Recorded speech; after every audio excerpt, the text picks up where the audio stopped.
हाय दोस्तों, स्वागत है आप सभी को हमारे जेएनटी चैनल में।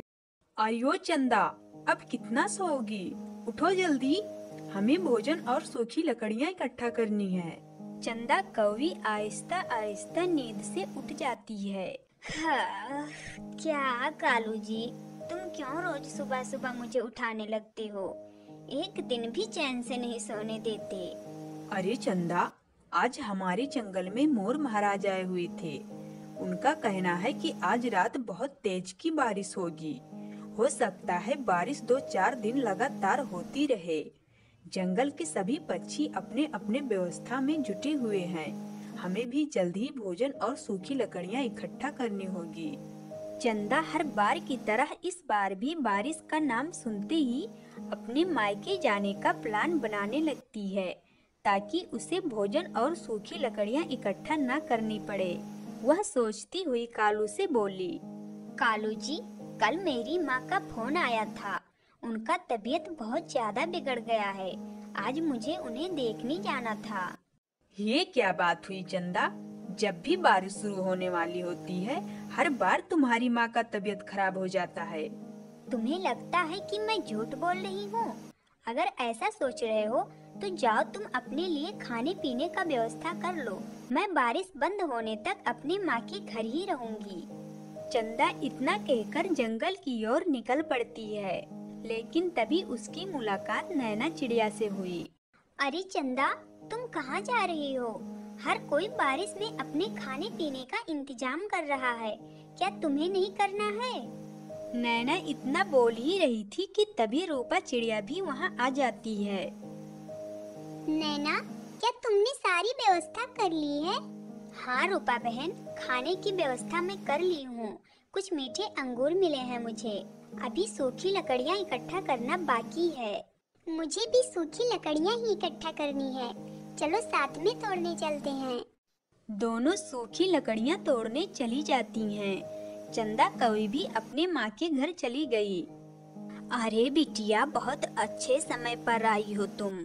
आज मैं अकेली बहुत परेशान हो गई थी। क्यों माँ, क्या हो गया? तुम क्यों परेशान थी?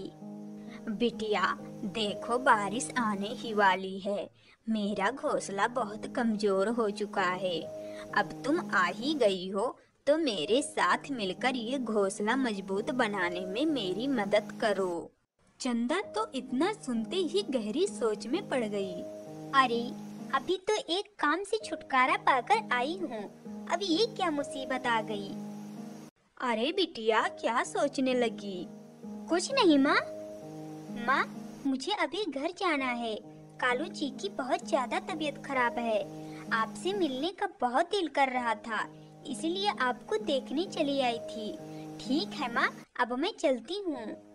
चंदा इतना कहकर अपना जी लुकाकर वापस अपने घर लौट जाती है। कालू कहीं से थोड़े बहुत फल लेकर आया था। वह सारे फल खाकर खत्म कर दिया। शाम होते ही खूब तेजी से बारिश होने लगी। चंदा कैसे भी करके भीगती भीगती अपने घर पहुंच जाती है। अरे बाबा, तुम चली क्यों आई? तुम तो अपने माँ के घर रुकने के लिए गई थी ना? क्या तुम्हारी माँ का तबीयत अब ठीक हो गया? हाँ कालू जी, अब वो बिल्कुल ठीक है, इसीलिए मैं नहीं रुकी। कालू जी, मुझे बहुत तेजी की भूख लगी है। तुम भोजन ढूंढकर लाए हो ना? हाँ, लाया तो था, लेकिन मैं सारे फल खा गया। मुझे क्या पता था कि तुम आज ही चली आओगी। अगर पता होता तो मैं तुम्हारे लिए भी थोड़ा फल बचा देता। तुम अभी कैसे भी करके अपना भूख बर्दाश्त कर लो। कल बारिश बंद होते ही हम भोजन ढूंढने चलेंगे। मुझे अभी बहुत नींद आ रही है, मैं सोने जा रहा हूँ। कालू इतना बोलकर अपना मुंह दूसरी तरफ घुमाकर सो जाता है। चंदा इधर उधर देखती है कि कालू उसके लिए थोड़ा बहुत तो भोजन बचाया ही होगा, लेकिन उसे कुछ भी दिखाई नहीं दिया। वह भी सो जाती है। जैसे ही कुछ समय बीते कि चंदा का पेट भूख के कारण दर्द होने लगा, वह तुरंत उठकर बैठ गई। अरे अब मैं क्या करूं?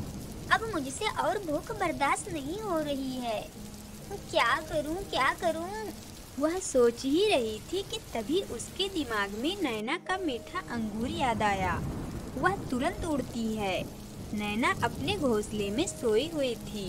चंदा कौवी आहिस्ता आहिस्ता उसके खिड़की से घर के अंदर आ जाती है और धीरे से उसका अंगूर ढूंढकर सारा का सारा खाकर खत्म कर देती है। भूख की वजह से उसके खाली पेट में गैस बना लिया था।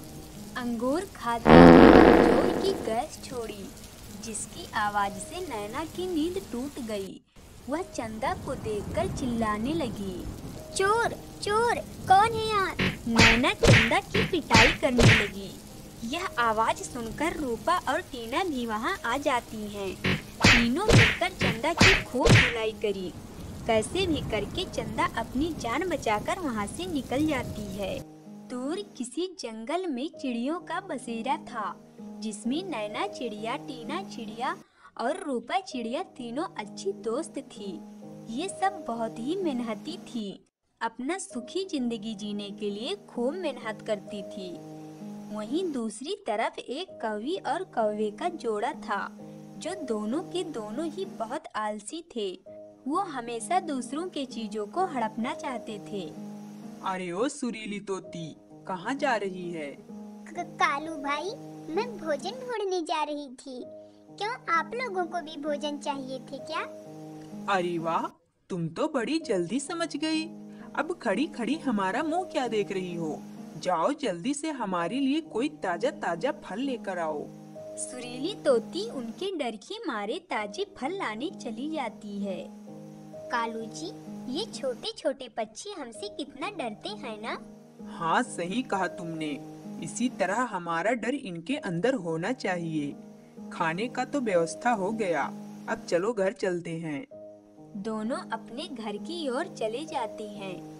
ऐसे ही एक दिन मौसम बिगड़ गया। आसमान में काले बादल और बिजलियां खूब तेजी तेजी से तड़क रही थी। सभी पक्षी अपने घर को मजबूत बनाने के लिए सूखी सूखी लकड़ियां इकट्ठा करने लगे।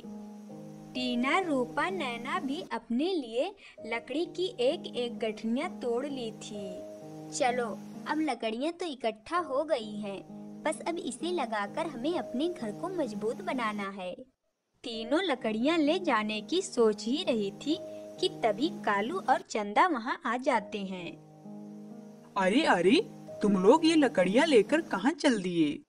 कालू भाई, आप नहीं जानते क्या कि बारिश होने वाली है? हम अपने घर को मजबूत बनाने जा रहे हैं। तुम लोग किससे पूछकर पेड़ से लकड़ियाँ तोड़ी हो? इस जंगल पर मेरा राज चलता है। मैं जैसा चाहूँगा वैसा ही होगा। तुम लोग ये लकड़ियाँ लेकर नहीं जा सकते। अरे, ये क्या बात हुई? हमने बड़ी मेहनत से ये लकड़ियाँ इकट्ठा करे हैं। हम इसे लेकर जाएंगे। चुप हो जा छोटी चिड़िया, तू बहुत जुबान चला रही है। अगर अपनी भलाई चाहती है तो चुपचाप यहाँ से चली जा, वरना मैं तुम लोगों का बचा खुचा घोंसला भी गिरा दूंगी। टीना, तुम इन लोगों से क्या बहस कर रही हो? चलो कुछ और सोचते हैं। तीनों वहाँ से चली जाती हैं और एक जगह पर बैठकर राय बात करने लगी। देखो, हम सबका घोंसला बहुत कमजोर है। अगर रात में बारिश के साथ आंधी तूफान भी आ गया तो हमारा घोंसला गिर भी सकता है। हाँ, ये बात तो सही है, लेकिन हम क्या करें? एक काम करते हैं, मेरी माँ के घर चलते हैं।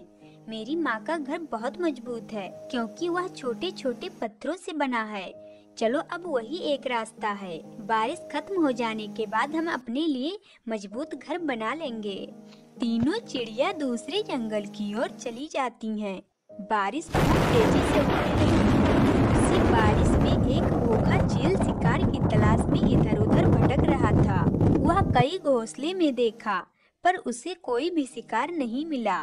चील कालू के घोंसले की ओर गया और खिड़की से अंदर आ गया। कालू और चंदा सो रहे थे।